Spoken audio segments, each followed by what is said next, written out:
Direct from the Broski Nation headquarters in Los Angeles, California, this is the Broski Report with your host, Brittany Broski.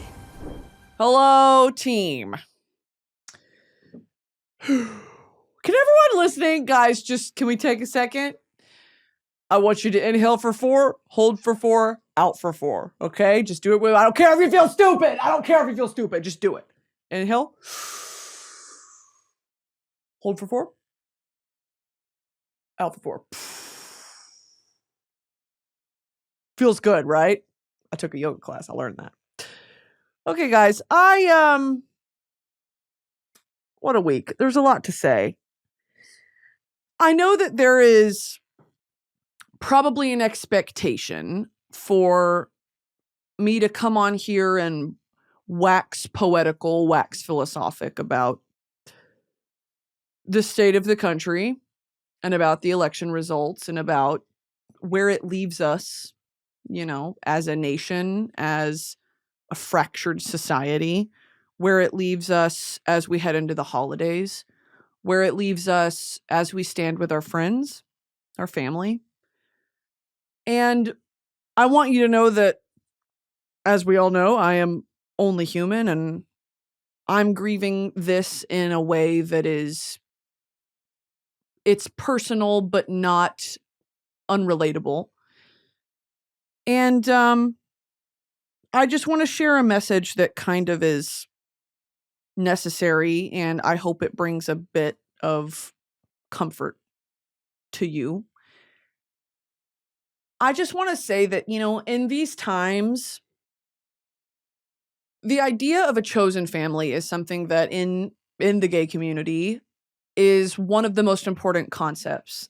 You do get to choose your family. You get to choose the people that you give your time to.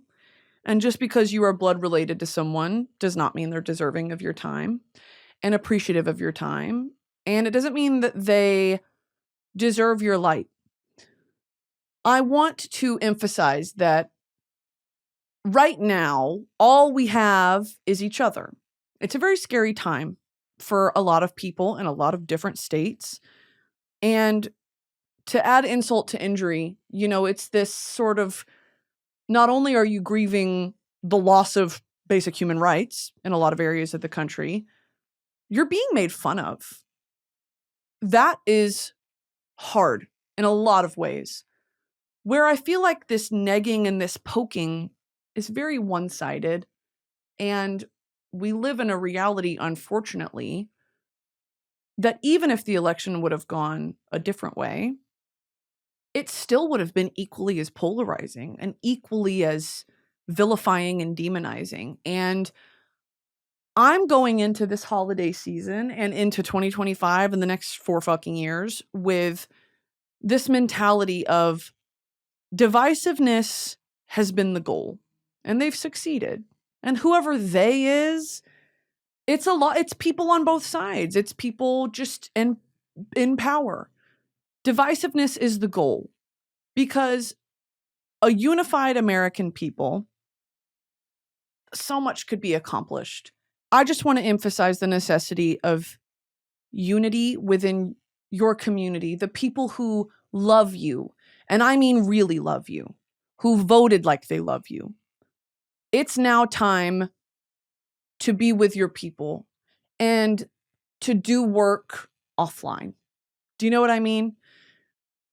There are so many things that I want to say, and at the same time, I don't feel qualified to say. I'm not the one. You know what I mean? Look at me. I know how I look. I know who I am. I know my privilege. I know what you see when you look at me. This is the time, and I'm not talking to Black women, by the way. Y'all have done your work. You have done your work. I am talking to the white women and to any woman or minority who voted in a way that is the antithesis of your being. What now? What now? It's not just you hurt. It's the whole community of women and minorities in this country. a lot of my issue that I've spoken about a lot on this podcast with being American is how navel-gazing we are as a people, how individualistic we are, how self-centered, how selfish, and what a juxtaposed idea with this idea of being a Christian nation, which apparently is so important to so many people that I didn't realize. What a hypocritical thing. I've talked about this a lot too, that the Jesus that is historically accurate, that the Bible actually describes, the Jesus that is this martyr who is a man of the people who gave himself so that you could walk free. Do you think that Jesus would vote the way that you voted? It almost brings, I don't want to cry because that's so annoying. I just have such a deep-rooted, unsettling disturbance. I feel disturbed by these by these election results being under the guise of Christianity. I've talked about my walk with Christianity and my choice in leaving the church, but that does not undermine what I know to be true about the Christian faith and the Christian doctrine, which is it is supposed to be, and forgive my choice of term, a bit socialist. Jesus would have been a socialist. Jesus was a brown man from the Middle East who hung out with prostitutes and social exiles, and he was one of them. He was one of them. This whitewashed version of Jesus, who a lot of right-wing people hide behind as the reason for a return to the traditional American values, I genuinely, from an academic standpoint, if we're talking about the text, if we're talking about the Bible, and we're talking about the Christian faith, it's a faith of sinners. It's a faith of people who are no good, but are choosing to walk the righteous path, the way that Jesus would have, where you care about your fellow man, you care about your brother the same way you care about your family, the same way you care about your neighbor, more than yourself. Where is that? I don't recognize these Christians that vote the way they do. I feel, it was this state of course, I felt like it was delaying the inevitable. And when I woke up on Wednesday morning and I checked, I kind of knew in my gut, I knew that was going to be the outcome. And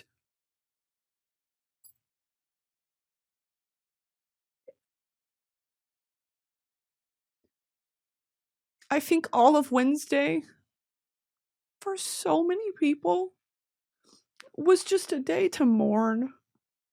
It was a day to mourn and to be with the people you love. And just this acceptance of like, I did what I could in that moment, but the work doesn't stop. I think the message is forward. We go forward. We move forward. And I've already cried about it on my own, and I didn't mean to cry. But it's just so heavy. It's so heavy. And it's disappointing on so many levels. I do believe that there is power in community, and taking that community that for a lot of people is only online, moving it offline. I want everyone to just feel okay as you can, with the knowledge and the security that this podcast and what I want to do, and I haven't always been successful in it, and I'll admit that, what I want to do with what I've built is I want to offer a safe space to people who just are not this new administration, if you're not safeguarded by this new administration, I want you to know that you have a safe space here, as safe as I can make it, because I love you and you are loved and you are valid in a country that really, really makes you feel the opposite. And I just want you to know that, for women and minorities in this country, it is so divided, and there's a lot of right-leaning women who like to think that they are men's equals. You will not be a man's equal. You won't. Not the way that you vote, not the people you put in power. It will never happen for you. And I want there to be a space that is free to come to just forget it all, for an hour a week, to come here and to not have to fucking think about it. That's what I want to offer. And so I didn't have an eloquent speech prepared. I didn't have encouraging words of hope that, I wanted to spread. I just wanted to speak from the heart and say that I want this to be that safe space, because the safe spaces are dwindling. They are dwindling. So if you find refuge here, if you find refuge in the comments section under these videos or these podcasts, the communities online, I want you to know my heart, and I want you to know that what I don't want to do is come on here and spread harmful rhetoric. There's a lot of videos and opinion pieces on TikTok that are like, Republicans, I hope you get what you wanted. I hope you get exactly what you wanted. And that feels very vindictive to me, and it feels very petty. And I don't think that should be the focus right now. The focus should be, when you're on this side where it's like you're voting not only for yourself, but for the people you love and for people you don't even know.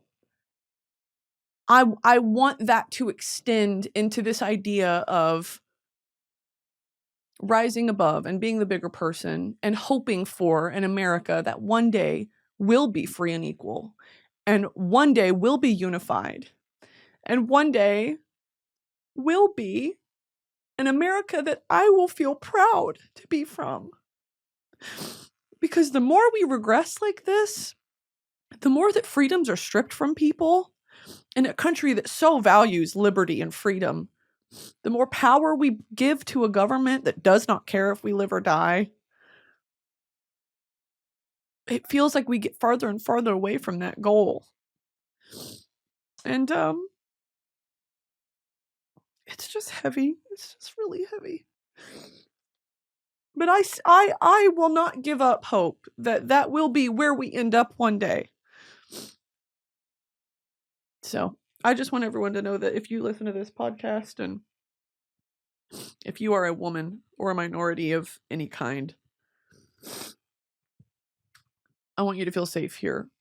And even if it's just a bit of a relief from normal life. So thank you for listening, and thank you for being here. And I'm so sorry. I'm so sorry. For what it's worth. And it's about community and friendship moving forward. And forward we will move. We will move forward. And we'll continue working, and we'll continue, because someone has to. Someone has to care for the people that don't have a voice. And it's been heavy. It's been a very, very hard last week. And it's going to be a very tough next 4 years. So tell the people you love them. Try to do something good for your local community. Something small or something big. And look out for each other. Love each other, care for each other. Because we're all we have. I'm going to link some resources in the description that are alternatives to reproductive care in red states that, either don't have access or access is about to be heavily restricted. I'm going to list a bunch of resources in the description if you want to save them, if you want to send them to people. Those are for y'all. Okay.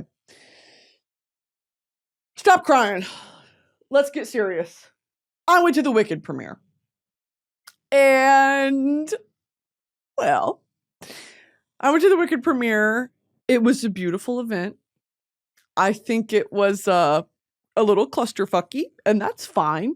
There were so many moving parts. There were obviously like Cynthia, Ari, Jonathan Bailey, Bowen, like just an insane, beautiful. This film is so monumental for so many reasons, because when you're dealing, first of all, with any film adaptation of any other medium, whether it be a book, whether it be, a TV show turned into a movie, whether it be a musical turned into a movie, a play, it's always an uphill battle.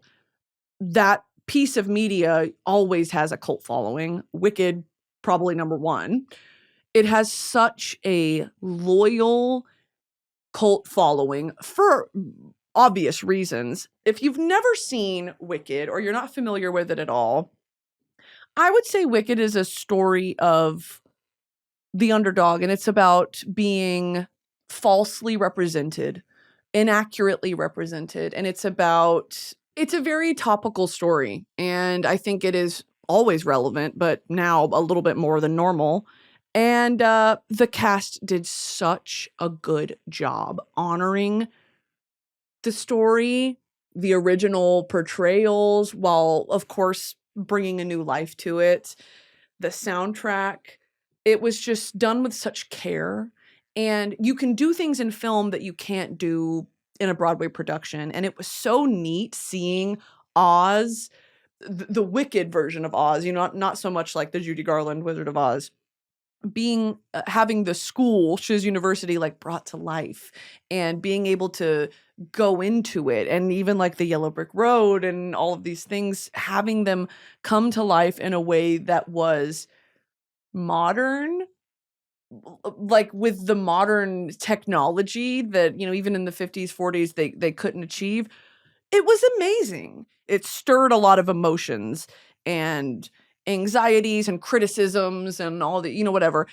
I saw this thing that was like, this movie looks like it's going to be shit. It's so backlit. The whole thing is backlit. There's no bright colors. There's no whatever. It's not what you would want it to be. Like, it just looks like they did this grayscale thing. Hey, what the fuck are you bitches talking about?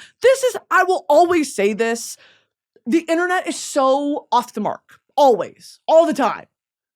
This movie was beautifully colored. It was brought to life. And it's like judging a book by its cover. It's judging something by a few screen grabs you saw from some BTS footage of like from 3 years ago. It's like the movie was so well done. The characters were taken care of. The CGI was amazing. It was like, even at times it felt like you were watching the Broadway version. I cannot sing its praises enough. I cried from the opening sequence to the ending sequence, and that's just part one.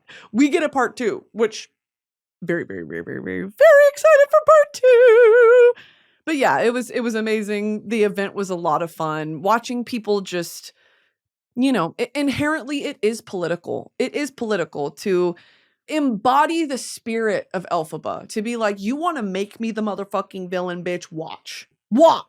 I'll show you a villain. To just embrace it. Like, I am wicked, trust and believe. So I really enjoyed it. I think it's so important. The story is very important. I think it's important to invite people to premieres like that embody it, looking around at the people who just dressed up and, bending gender norms and people in dresses and glitter and drag. And it was a beautiful event, and it honored the community. It honored the people who wrote and produced the play. I think John Chu did such an incredible job directing, and it was amazing. I really, really enjoyed it. I also saw. Oh, by the way, get into the glam. My stylist, Kat Topaldos, did the glam. Get into the look. We wanted to do this like fucked up Vivienne Westwood, Helena Bonham Carter, like Marie Antoinette, like on coke, rock star sort of thing. Put it up here. I felt so pretty. I'm getting into this like of course I felt glamorous, but it was this interesting take on it. Because I didn't want to just do like, here's me in a pink dress. First of all, I'm pink, so pink on me looks bad. But I wanted to, I told her my vision. I was like, I want to do more of like an Emerald City sort of something that's really nice with how pale I am, but is interesting and fashion and a cool take on it. And we did that. And so even with the hair, we did this sort of 30s inspired makeup. It was fun. Because I think there's so much more to fashion than just looking pretty, right? This isn't, I'm not making a groundbreaking statement by saying that. Fashion is about taking risks and doing things that are interesting and forward thinking. And this was sort of dipping my toe into that of this sort of fucked up, I don't know, it was fun. It was a lot of fun. This episode is sponsored by Dipsea. Calling all my romance lovers. If you read ACOTAR, 50 Shades of Grey, Beach Read, The Spanish Love Deception, or even Twilight, I have the perfect app for you. Dipsea is the female-founded app for spicy audiobooks and more, created by women for women. Their app has over 1,000 spicy audiobooks, all crafted by a team of professional writers and top-tier narrators. Whether you're looking for a rugged cowboy or a Scottish sailor, fae royalty, or the god of the underworld, you'll find characters you love on Dipsea. With their easy-to-explore app, you can search for your favorite romance genres like contemporary, historical, dark, sports, western, romantasy, sapphic, whatever you want. New chapters are released every week, so you'll always find something new to enjoy. And for listeners of my show, Dipsea is offering an extended 30-day free trial when you go to dipseastories.com/broski. That's 30 days of full access for free when you go to DIPSEA stories.com/broski. dipseastories.com/broski. This episode is sponsored by Rocket Money. Most Americans think they spend about $62 per month on subscriptions, but the real number is closer to $300. That's a big difference. Even if just a couple of subscriptions fall off your radar, those recurring payments you don't even know about can really add up. I personally had a dark period in my life where I was addicted to a mobile game that was charging me $15.99 a month. I completely forgot about it. But thanks to Rocket Money, I'm no longer losing money because of forgotten subscriptions. Rocket Money is a personal finance app that helps find and cancel your unwanted subscriptions, monitors your spending, and helps lower your bills so you can grow your savings. See all of your subscriptions in one place and know exactly where your money is going. For any you don't want anymore, Rocket Money can help you cancel them with a few taps. Rocket Money's dashboard gives you a clear view of your expenses across all of your accounts. Easily create a personalized budget with custom categories to help keep your spending on track. See your monthly spending trends in each category to know exactly where your money is going. Get alerts if bills increase in price, if there's unusual spending activity, or if you're close to going over budget.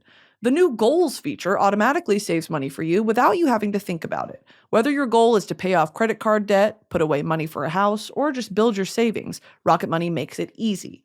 Rocket Money will even try to negotiate lower bills for you, sometimes by up to 20%.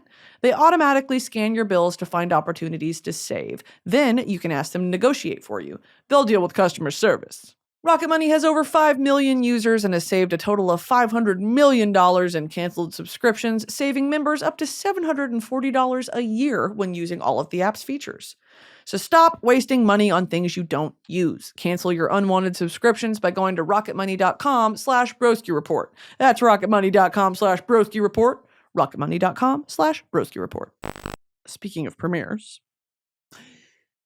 I saw a screening of Gladiator II last night. Oh my God. I got my paulmescal cup. I got my paulmescal merch. Okay, paulmescal. Y'all, I need a fucking cigarette. I need a cigarette. There are some people ripping on this movie, ripping on it, being really mean. I had a great time. I really enjoyed the story.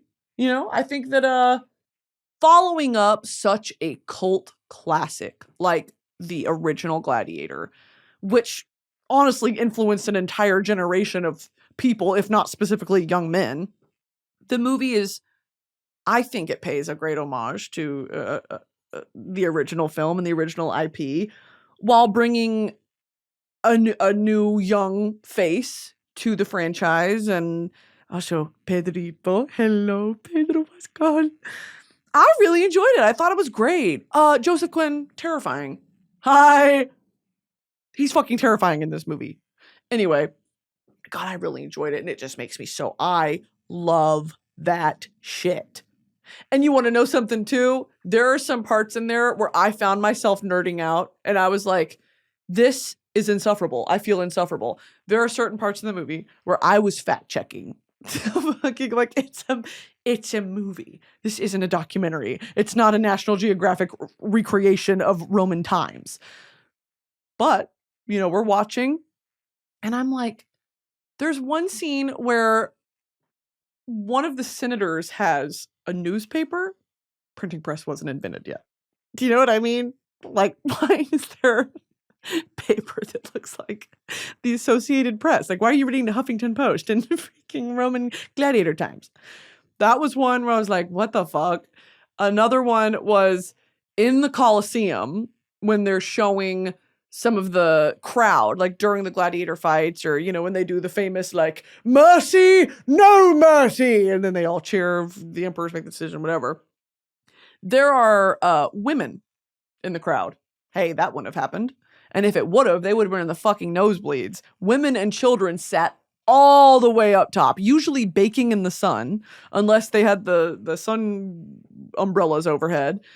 The way that the Colosseum seating charts were ranked was a very specific thing, and the people who sat behind the emperor's little box were one thing. And then the people, it was honestly like a 100 section, 200, 300, 400 section, like in a stadium. Women and children would not have been allowed in the 100 section, but they were showing it. And then I was like, this isn't me smoking in the theater. Yeah, that's not accurate. No, because they wouldn't have let women in there. Trust. They showed some of the wax tablets, which was cool, because that's how they used to write notes. It was, I think, because, it gets me thinking, it gets the old brain churning around, where everyone knows by this point, because I haven't shut the fuck up about it, I kind of had an addiction to the Roman Empire for a second because of the book series I'm reading, where it's all based on Roman society and, imperators and praetorians and all of the way that the Roman military was arranged, and like legionnaires and lancers and all these things, where the emperor had, or the sovereign had people in charge. And it was this idea of power is in brute strength. Power is not of the mind or of the words or of the mouth or of how you can inspire a state or an audience. It was about brute strength and violence, and for a lot of emperors. And that's how the Roman Empire expanded to the point that it did, where it covered all of Europe, parts of North Africa, parts of it went all, it was just, there is a reason that was able to happen, and it's because of brute violence. There's a famous Roman saying, which is "Fe victis," woe to the conquered, right? Like, victory to the emperor, and if you get conquered, girl, sorry for you. Sorry. Oh, we didn't mean to, but you either submit or you die. And then any town that's been conquested is now, you're enslaved to the Roman Empire. Become a slave or die. It's just, it was, I don't know. The Roman Empire is so intriguing, and I'm not going to even attempt to sound like a historian, because I'm fucking not. And I'm just going to make a fool of myself. But I will say, what is so intriguing to so many people about the Roman Empire is the brutality, the injustice, the inhumane ranking of significance of human life, the privileges afforded to those who just, did nothing to earn it. In the beginning, maybe. The same way that people were like, oh, George Washington, he was the fucking best. You know, and he didn't want to serve. That's what makes him exactly who he should be, the ruler. Even though George Washington was a racist, horrible brute. I think that the Roman Empire is so intriguing in that sense of how it just spiraled out of control by the end of the empire. And through all that, you know, you're mourning how exploitative and violent and omniscient and what's the word I'm thinking of? Omnipotent? Where it's almost this godlike level of nothing happens in private. You have informants everywhere. You have spies. Like there are any attempt at rebellion will be crushed. There is no hope if you attempt to rise against the empire. All of that's happening, right? Because the Gladiator is a story of rebellion and a story of honor and strength in the real sense, not, you know, killing in the name of honor or doing this in the name of honor, like true honor, whatever that means. All these horrifying deeds are happening under the name of the empire. At the same time, incredible progression for humankind between the aqueducts and between the amphitheaters and between built the construction of things like the Colosseum and the Pantheon and all of these things that are just like, how the fuck did they have the science and the math and well, we know where they got the manpower to build these things, and they still stand today. And it is a testament to when you put the human mind to work for the purpose of betterment and improvement, I say that in quotes, of human society, look what you can accomplish. That still stands the test of time today, thousands of years later, 2,000 years later.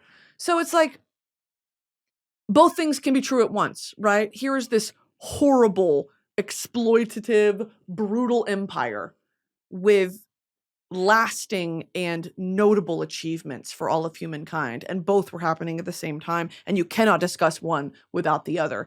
And this movie it stirred that in my brain a lot, where I was like, God, they're just awful, but look at the construction. Wow, that's a beautiful piece of stone, or the marble, the way that the mosaics they would make out of tiles, and the paintings and the statues and the carvings, and it was just, to have such decadence juxtaposed with such just squalor. Wow. So the movie was great. Paul Mescal. Oh, Paul Mescal. What a man. What a fucking man. Hey, shout out the Irish. One thing about this podcast, stay right there. Ole, ole, ole, ole. Ole, ole. Ole, ole, ole, ole, ole, ole. Slanka. Wait. Slancha. Slancha in my Paul Mescal cup. I am a fucking Ireland lover. I am an ally of the country of Ireland. And I know all the shit I said a few months ago. I know I had said, I'm going to bomb Ireland. I'm going to nuke Ireland. Okay? Because a young Irish gentleman had tried to fuck on me. He tried to play on me. We're not doing that. Okay? And did I consider pressing the red button under the table and nuking all of Ireland? Yes. Did I do it? No. Because am I not merciful? Is your inbred not merciful? Me to Ireland. Mercy! Yeah, dude. Almost nuked Ireland. I didn't, though. Because why? Hozier, Paul Mescal. Anyway, he does so good in this movie, dude. I believe him. He's a great actor. I believe every word that came out of his mouth. There's this scene where he, like, recites poetry. Damn near had to leave the theater. Damn near had to leave. Damn near had to escort my person out of the theater. Go to the bathroom. Shit was crazy. So I saw early screening. I'm going to the premiere, and then I'm going to go see it in theaters again. Fuck you, dude. I'm seeing it 3 times. I'm seeing it. 1, 2, 3. 1, 2, 3. Movie's so good. Pedropascal. That's my man. Do you know what I mean? I've been a Pedrito lover for so long. And you want to talk about ally, pedropascal. Ally? Did someone say ally? Pedro's answering the phone. Okay. Yeah, me and my friend Elizabeth, we went to the premiere dressed as emperors, of course. Because of course. And did I look like Jesus a little bit? Yeah, by accident. Put it up here. I was so excited. They said, come dress silly if you want. Say less. I cracked open my costume drawer. Say less. I'm already dressed up. I went to bed in this last night, anticipating waking up this morning to go see the screening. Anyway, such a good movie. I love movies like that. I think it really stirred something in me the same way that House of the Dragon stirs something in me. This, it's an obsession with glory and honor. Fey victus, woe to the conquered. It was just so... What is that? What do you think that is? What do you think's wrong with me? Is that my... Is that what's wrong with me? Is it maybe sometimes I think that I'm like a Roman man? Sometimes I think I'm a gladiator. Maybe in a past life I was like a dragon rider, gladiator, maybe something. I have to write a book. I have to put all of these thoughts of honor and sacrificing yourself for a worthy foe.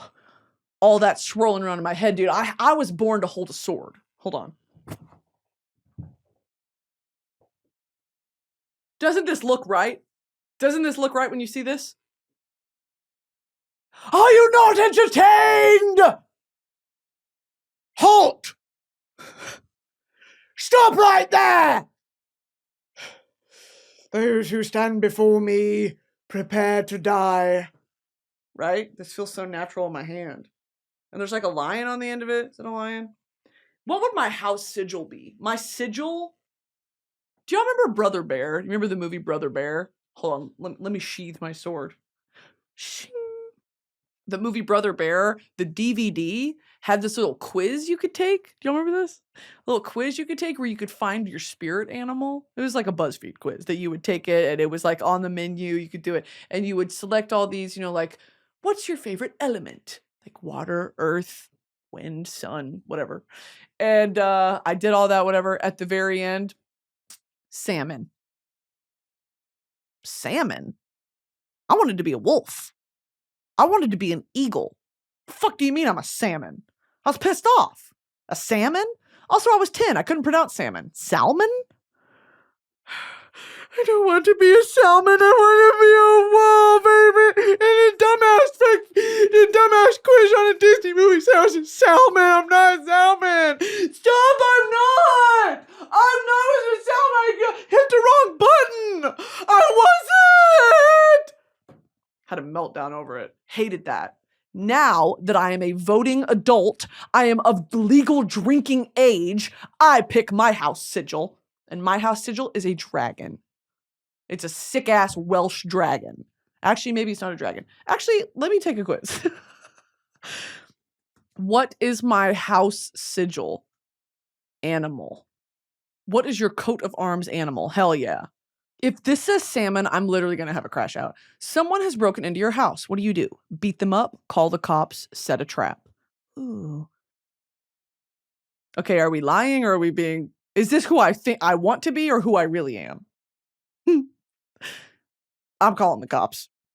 Call the cops. You're playing paintball. You're the last one on your team. What do? I'm getting shot. I'm dying. I'm getting shot. Surrender and try to negotiate a treaty. Run out and shoot them all. Perform stealth attacks. I'm surrendering. I'm trying to negotiate a treaty. Because here's the thing. I know I'm not strong. I know what I lack in my physical makeup, I can try to make up for with my mind and my mouth. Because the greatest weapon that God hath given us is our ability to negotiate and to reason with our fellow man. The best weapon we hath been armed with is logic and reason. You're playing a game with some friends, but there's a new kid. What do? You make friends with them. Make fun of them and leave them out. Invite them to play with you. Do nothing and wait to see if they do anything. Invite them to play with you. Yeah. You catch someone cheating off you on a test. What do? I would tell the teacher afterward. Do nothing and let them. Make a big deal about it and tell the teacher. Use it to blackmail them later. This might be sinister, but I'm using it to blackmail them later. Right? Because I'm keeping tabs. Because guess what? I'm smart. Because I know you did this. And do I have proof? No. But here's the proof. Pull up his test. And then pull up mine. Uh-huh. The ones I got wrong on purpose, he'll get wrong on purpose too, because I sabotaged him, because I was going to blackmail him, because I knew he was cheating. Bitch. Someone cheats in PE. What do? Cheat back, argue with them, let it be, have fun. What are you cheating in PE for? Let it be, have fun. I don't care. I'm lying. I'm cheating back. In PE? Yeah, I don't care. You see a homeless person on the street, what do? Donate to them? Leave them alone? Confront them and tell them to get up and get a job? I'll donate to them. I'm a stag. That actually goes crazy. Your animal is a stag. You don't fight unless provoked. You prefer peace and harmony. Fuck yeah, I do, dude. Stag goes crazy. A stag goes crazy. I am a stag. Oh, I like that. At least I wasn't a fish. I like a stag. I'm going to take one more. I'm going to take one more because that felt good. Hell yeah, I'm a stag. Which divine sigil will be bestowed upon you? Hell yeah. Brittany. Divine sigils are special marks that are imprinted on the body parts of a select group of people as a reward for their merit by the gods themselves. Not only are they badges of excellence, but they grant the lucky user the ability to cast the purest form of elemental magic, which derives directly from the god who granted it. They also serve as a means of greatly enhancing one's magical abilities, even strengthening certain properties of it, depending on the sigil. This quiz was based off some lore that I wrote for a personal project. Hell yeah! By Spectral Usurper. Let's freaking do it. Okay, I'm going to take this and we'll come back. Ooh. The Sigil of Ice. The Divine Sigil... sorry. The Divine Sigil of Ice is one of the many obtainable sigils. The god of ice takes note of those who show a high amount of sharp intuition. Scholars, alchemists, and soldiers often earn these ice sigils through their persistence and quick thinking when the situation needs it. Signature characteristics of ice sigil bearers are perseverance, fortitude, intelligence. Hell yeah. Shing! And then suddenly on the hilt of my sword, on this side is an ice sigil, and on this side, a stag head. Fuck yeah, bitch. Bitch! That's actually crazy. I am a stag. Getting way too into it. Yeah, I am a stag. That's right. Anyway, that quiz was honestly very validating for me. I think I needed to be told that I'm a creature of peace unless provoked, because I find that to be very true. I also think that I am a creature of the nighttime. I'm not a creature of the daylight. I also find myself to be drawn a bit more to autumn and winter. I'm not really a big spring, summer girl. I have allergies and I get sunburned. Okay? Is Taurus is Earth. Taurus is an Earth sign? What does that mean? What is an Earth sign? What is an Earth sign?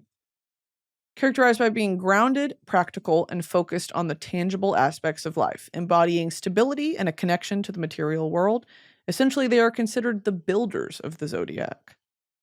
With these hands, they are often hardworking and dedicated to achieving their goals. Fuck yeah. Salvador Dali was a Taurus. Crazy. Artistic and innovative capabilities. You know what?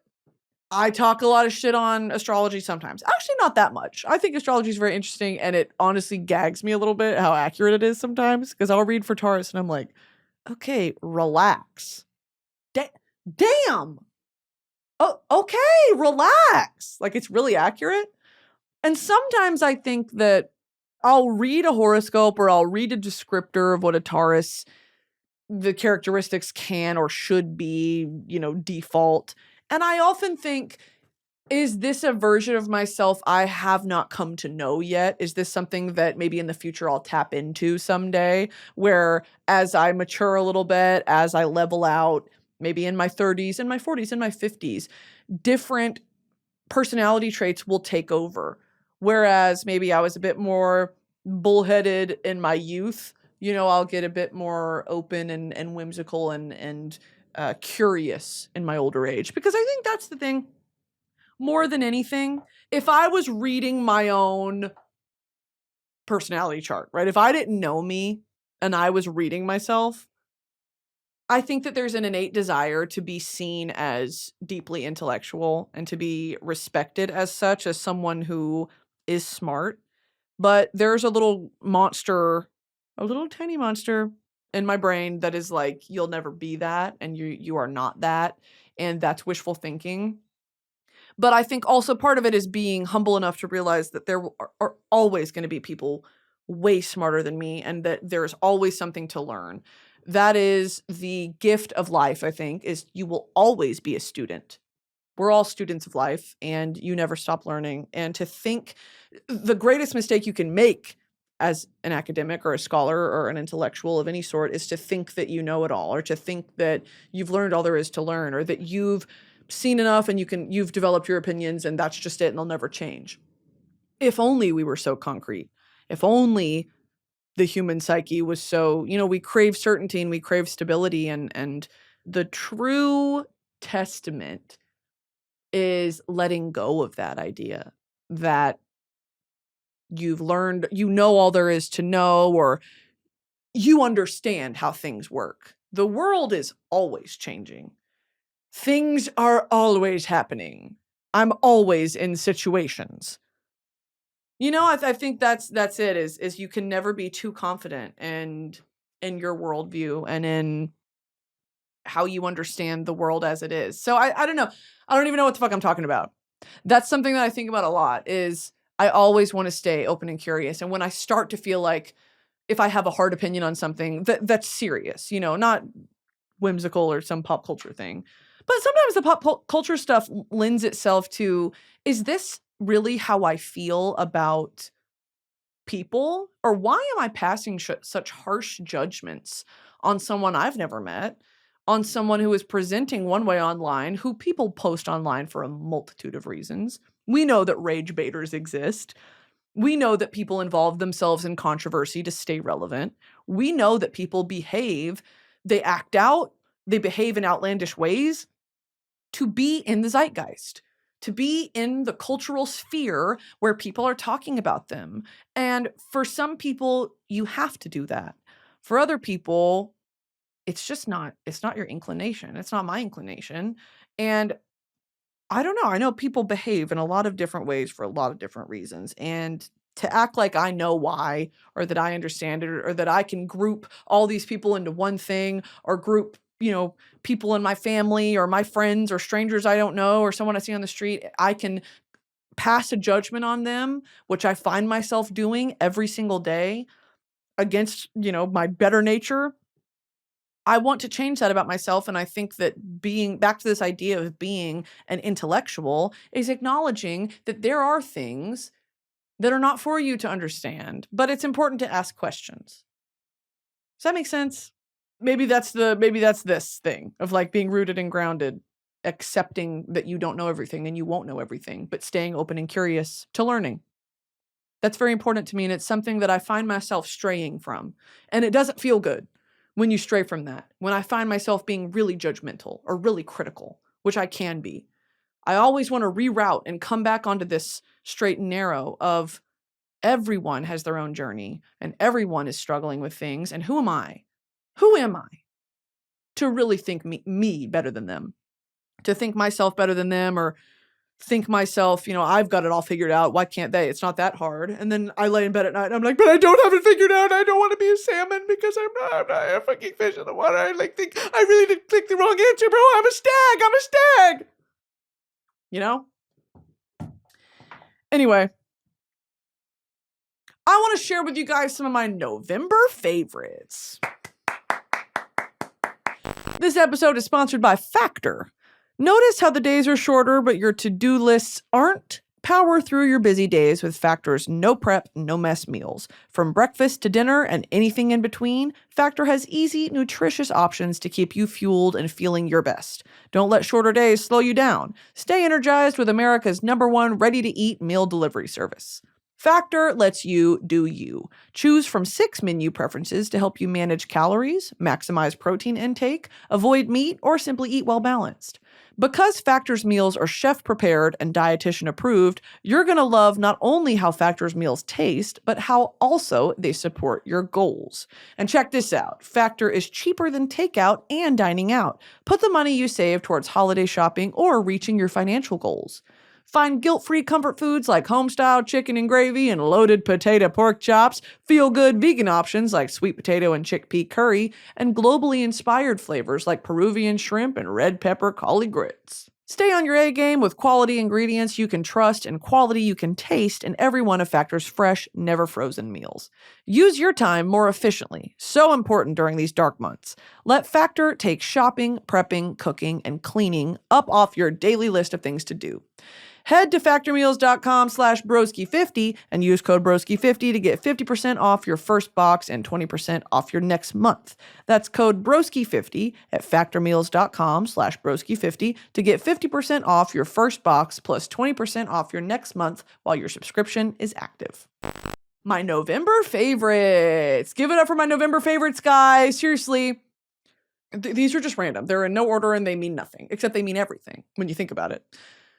My number one November favorite is noticing the way that on a tube of lipstick, when someone applies lipstick, the way that the makeup looks after.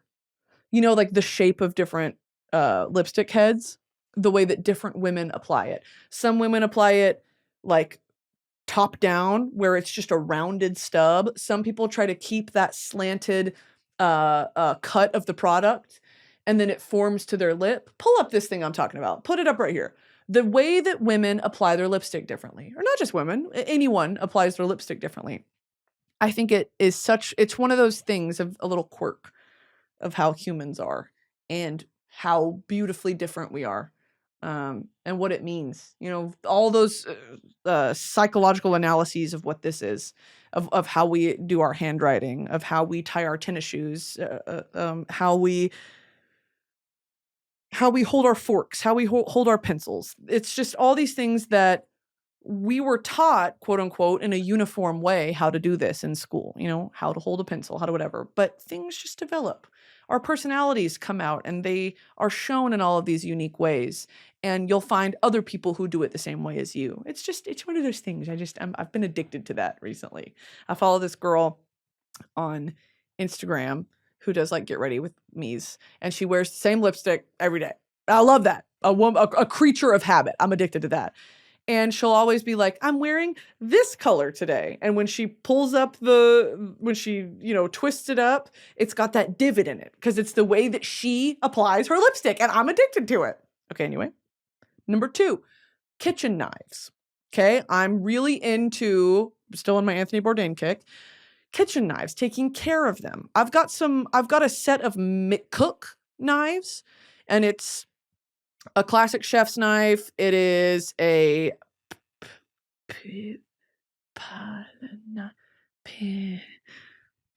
what's the word? It starts with a P, and it's how you peel shit.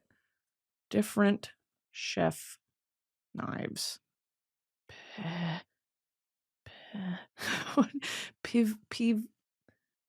What are the 8 types of knives? Paring knife. A paring knife. It's what you use to like de-skin a lemon. Why is my brain not working today? It's what you use to peel a lemon or fruits or carrots or whatever, and you do it. It's a paring knife. Boning knife, carving knife, bread knife, all these. I have all these, and then I have just normal steak knives. I bought a knife sharpener. Oh my God, I didn't realize how easy cooking could be if you just sharpen your fucking knife. You know those videos where Josh Weiserman, the chef from Austin, where he'll be like, this is how sharp your knife should be. And he'll hold a piece of paper and cut it and it slices it. Or he'll hold a tomato and he'll barely and he's not even really putting pressure on the knife. It's just that sharp.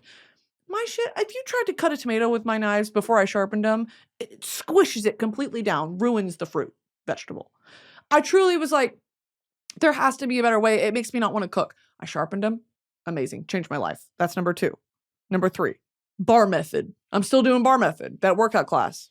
I don't mind it. It makes me feel good when I'm done with it. I can never finish a full one, like all the different reps. I can never finish them, but it makes me feel good at the end of the class. Number 4, Diptyque has a perfume called Dosun. I'm addicted to that. They have a perfume called Vetiver. Vetiver is it's like the main note, and I'll layer the vetiver one with different perfumes because it's just so intensely vetiver and it kind of smells a little grandma-y, so you got to mix with other stuff. They have one called Orpheon. I love that one. I love Diptyque. And then Prada has a perfume called Virtual Flower. And it's okay. It's good. It reminds me of it's just a very girly fragrance. And so I'll do that with like a really masculine one. And I'm into that. I'm experimenting lately. Also, DS and Durga has this fragrance that I am so intrigued by. I've never smelled anything like it. And it settles really nice. Like the base notes are good on my skin. And it's called Chateau Gâteau. It's like Red Cat. DS and Durga. Gâteau. In the gâteau. Gâteau Blackout. That's the name of the perfume. This is it right here. Yeah, it's crazy. I really like it. They sent it to me. Love you, DS and Durga. They sent it to me and I love it. So that's number 4. Moving right along. As we all know, I love Leah Katab from Love Island. She does DIY off the shoulder, like she'll cut the neckline out of a sweatshirt or a t-shirt and just wear that, and it's like, because I sweat a lot, it's really nice. I've started doing that. I've done it to like 4 of my shirts. I'm addicted. I wear them all the time. Next is carrots and sweet potato salad. Not together. I like a baby carrot, and then I found the sweet potato salad recipe that Alyssa, my girl Alyssa's Magic, made. And it's so good. She made it with cilantro. I don't like cilantro. And so I made it this way, where it's a Japanese sweet potato that you boil and then you mash. So it's mashed. You do Kewpie mayo mixed with a bit of normal mayo, green onion, a bit of seasoned rice vinegar, and then salt and pepper. And the juxtaposition of like the onion and the vinegar with the sweetness of a Japanese sweet potato. Oh my God, it's delicious. And you just mix it all up, you mash it. It's so good. I'll do that with like a protein, like a meat, like a chicken. I like to do rotisserie chicken because I don't have to cook it with Japanese barbecue sauce. So good. So good. Love that. And my last one of my November favorites is I'm working up the courage to book a piano lesson. I have not taken a piano class since I was 11, younger than that. I was in 5th grade, 4th and 5th grade, I took piano lessons.